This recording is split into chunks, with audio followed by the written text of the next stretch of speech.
And for this next question that was emailed in, I have a screenshot here.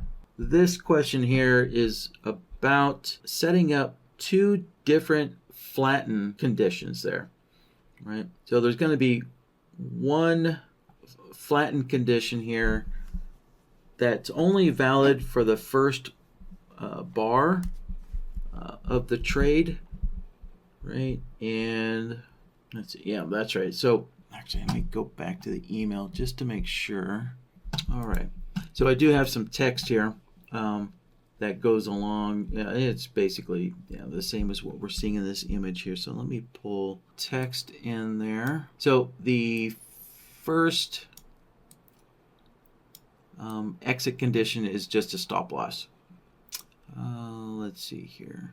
Yeah, so here we go. So right, so when the trade is open, right, the first candle has a different exit rule, which is a stop loss, right? So on the first candle, the stop loss really is the only thing that could, flatten the trade there, right?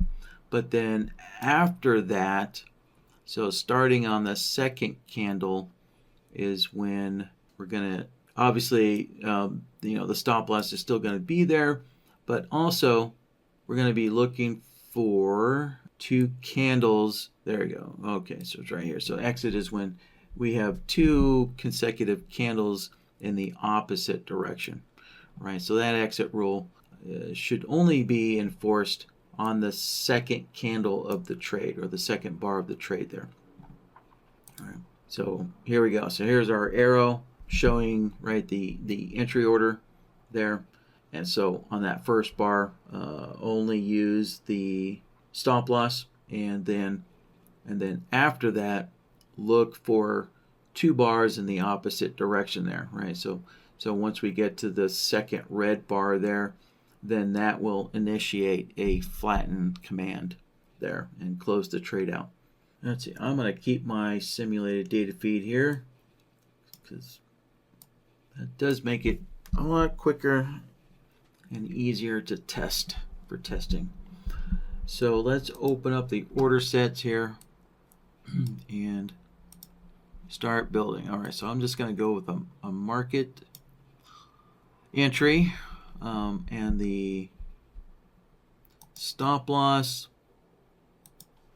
Let's see here. So let's see. All right, so this stop loss is at the previous bars open, and then it'll follow the SMA, follow this SMA there.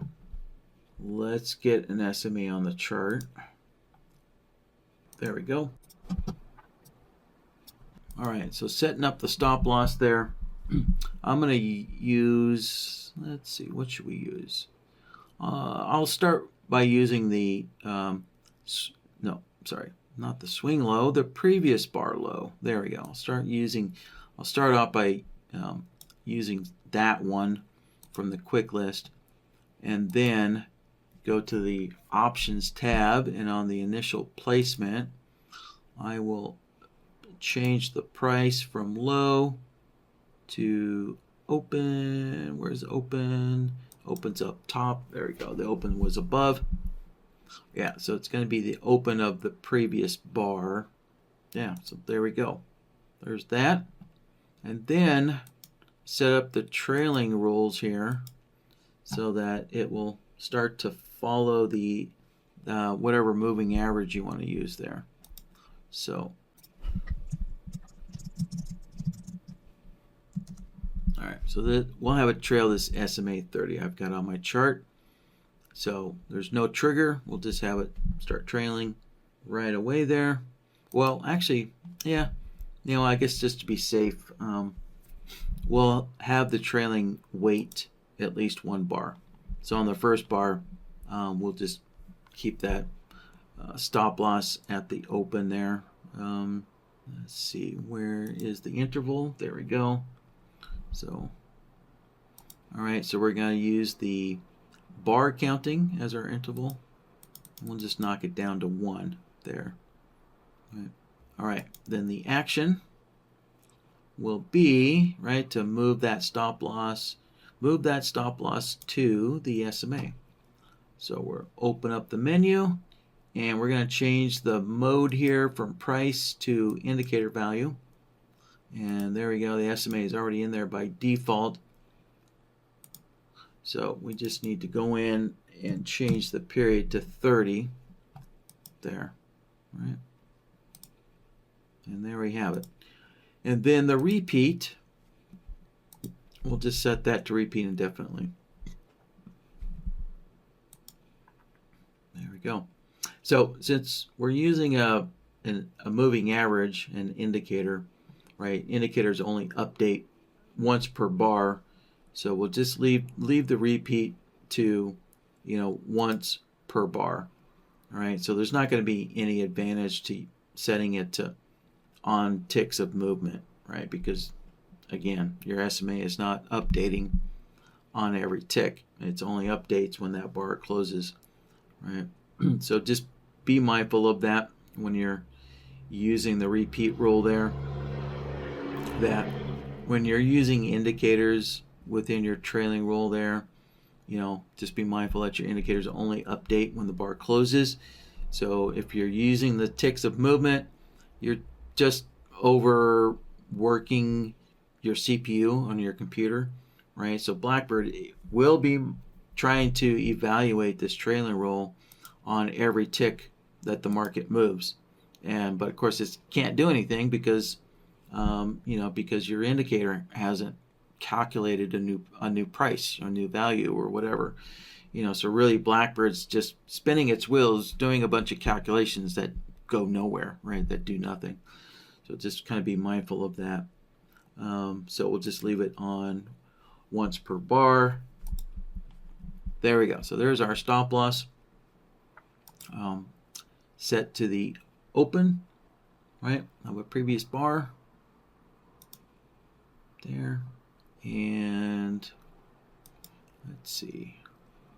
All right, yeah. So actually I need to stay within the stop loss trailing rules here. So now let's add this second condition, right, of looking for 2 bars in the opposite direction. All right, so this is really what the question is about, is how do you set up these triggers, to do that there. So we need to switch to the advanced tab. So let's expand this out here. And so we're going to set this to in sequence. So actually no, I think we could use simultaneously here, but we might have to switch the mode to in sequence. Right, so the first thing we need to do is wait for the second bar, and the trigger is after, after the we want to use the after, so we can actually keep this on the shortest interval. So here's one thing I didn't set up right. So the trailing of the SMA 30 there, that needs to be set to within, to use one of the within, right? So I'll say within the shortest interval there, right? We only have one condition there, so it doesn't matter if we're using the longest or the shortest. But if you are using 2 different intervals here, let's say maybe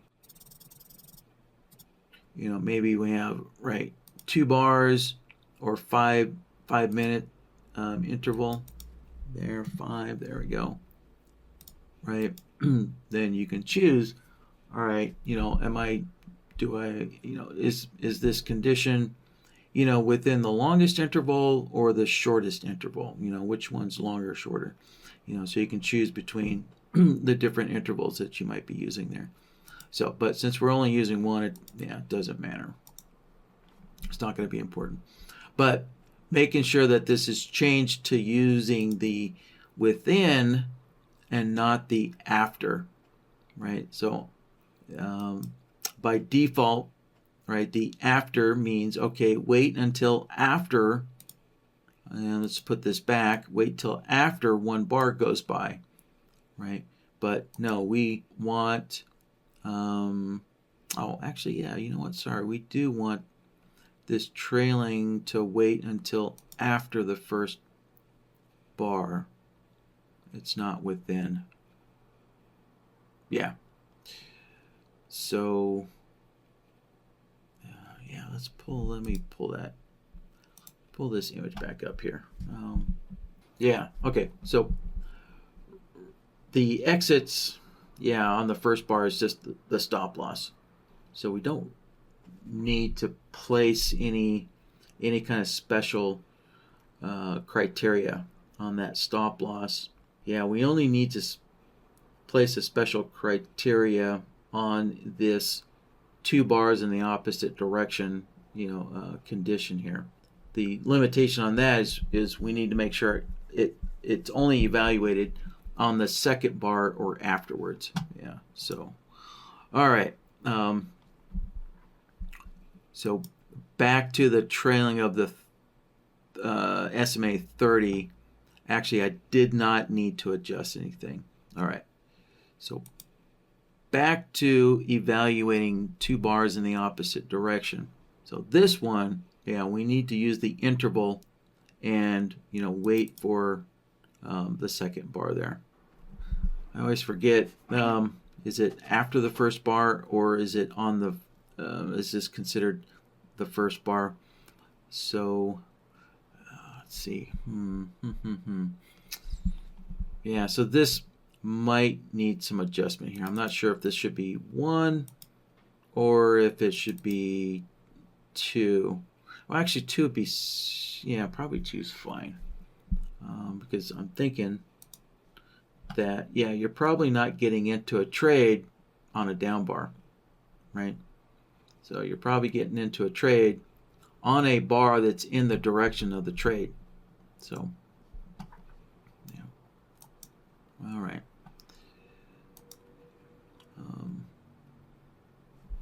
And so now that we have the interval set up, now we can start evaluating or looking, set up the triggers to look for bars in the opposite direction. And that is going to be price versus indicator. And even though the name is price versus indicator, we're actually going to do price versus price. Right? So let's see here. So input A, we'll leave that at the closing price, but input B, right, we're going to switch that over to price as well, and we're going to set it to the open, right? So how do you know the bar direction? All right, you compare the open to the close, right? Pretty straightforward. And so for a long trade, the close, right, a down bar for a long trade, right? We're looking for a down bar during a long trade. So we want the close is going to be below the open, right? So A is going to be below B. So this is what we want. That's what we're looking for a long trade is A below B. And then, of course, for a short trade, it's going to be the opposite, just like so. There. All right. And so we need one more of those. All right, so that's going to be for one down bar. And so we need to use another price versus indicator there. This time we're going to set the bars to go to 1, so that way we're looking back 1 bar. And then we can evaluate, right, the prices of 1 bar back.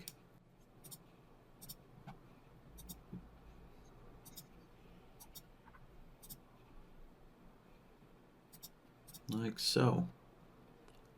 There we go. All right.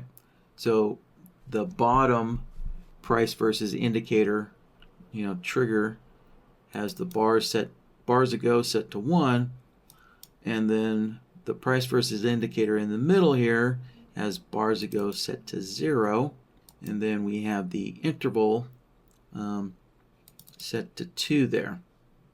And so we're looking for everything to happen together. Yeah, so at the beginning I was thinking we might need to use in sequence. Yeah, if we did use in sequence, I think we would have to adjust the price versus indicators. Yeah, but I think just to keep it simple, we can use the simultaneously. All right, so there is our 3 triggering conditions there, right? Interval, counting number of bars, make sure that that this isn't evaluated until we get at least to the second bar, and then monitor the two bars in the opposite direction.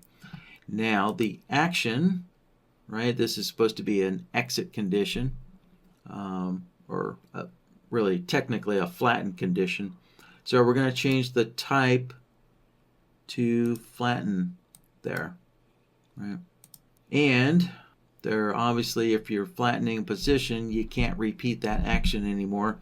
So we don't need to touch the repeat. Just leave it on none. And so there we have it. So let's test this out. All right. So we have a down bar. Let's see. Yeah, let me. All right. So the SMA is above price right now. So when you are using indicators to set your stop loss, right, obviously you got to be pretty mindful that your indicator is on the right side of the market there. So, okay, so let's go short. There we go. There's our stop loss at the previous bars open. And now let me move the price up, move the market up there. Hopefully we can close on an up bar. Come on. There we go. Good. So we do have an up bar.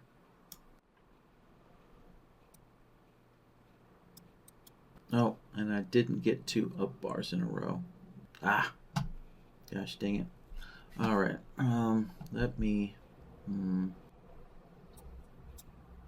Yeah, let's see if I can generate a really long bar.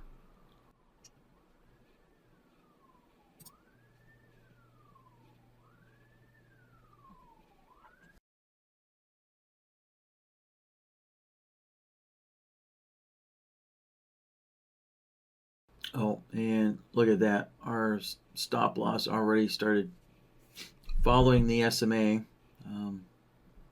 Man. So, yeah, this is going to be a really difficult one to test here. Yeah, I'm not going to try and take up a lot of time trying to test this out. Because, yeah, the moving average is just too close here. So I'm just going to call this one good.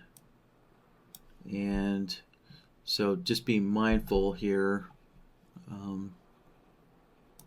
Yeah, I mean, a couple of things about this question that I don't see really possible is, that making sure that looking for the 2 bars in the opposite direction is on the second bar. So I mean, it sounds like sometimes this system is able to go long when the first bar is a down bar. I guess that's possible if the previous bar is a really, really long up bar. So you got plenty of room for that stop loss to be at the open of the previous bar. Maybe this one starts off, the next bar starts as a down bar. So you want to make sure that, you don't exit, or make sure that the entry bar is not considered as one of the down bars. Okay, yeah. So there we go. I just kind of convinced myself that this waiting 2 bars is actually kind of necessary. Yeah, I was going to have a hard time picturing that in my head, how that would work out. So, all right, yeah. So with that, going back to the trailing rules here. So,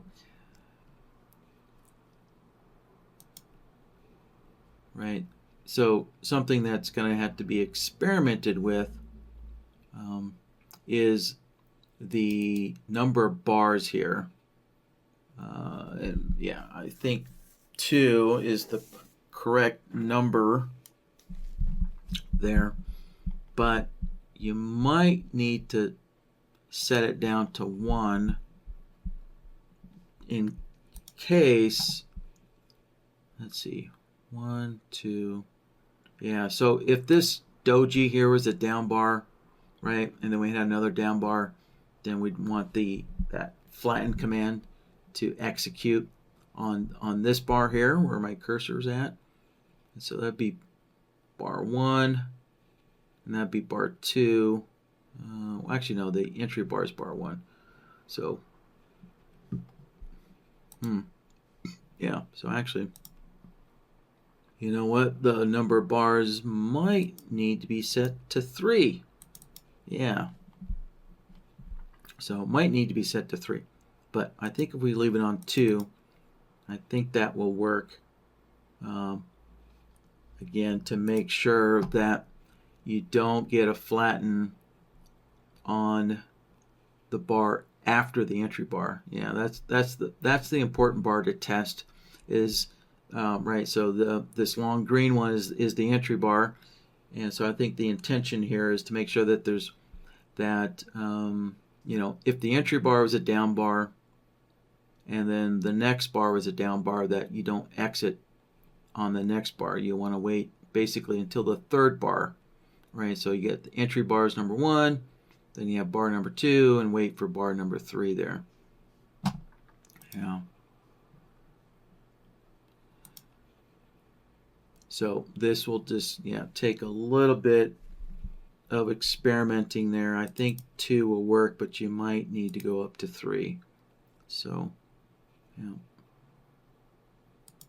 So, and this question was asked previously, I think by Freddie previously, but the only difference from the first question, so the first time this question was asked about exiting on 2 opposite bars, it was just a blanket exit. There was no additional requirement of saying, okay, only after X number of bars of getting into the trade. So this was answered previously, but this time we added the interval trigger to the 2 bars in the opposite direction condition there. Yeah, so this is the new part that was added there to, I believe, was Freddie's previous questions from a couple weeks ago. All right, that should do it. I'm not going to save this one out because I think, okay, yeah, so basically there already is a version of this 2 bars in the opposite direction file already out there. So I'm not going to save this one. Let's see. All right, so that should do it for this second question here.